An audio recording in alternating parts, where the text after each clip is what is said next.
भिजवू नका. कळलं बाळा?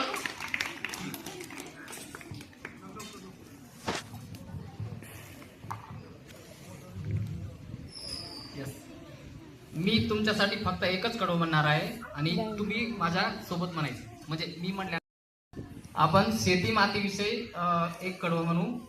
मी म्हटलं की तुम्ही म्हणायचं कडवा. बाप पेरणी करतो, बाप पेरणी करतो,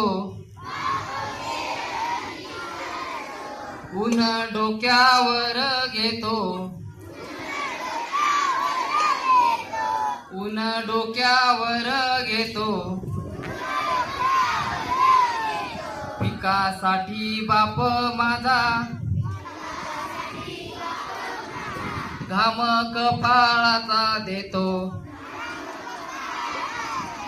घाम कपाळाचा देतो. धन्यवाद. भाषेमध्ये बोलणारी माणसं आपण कमी पाहतो. म्हणजे आपल्या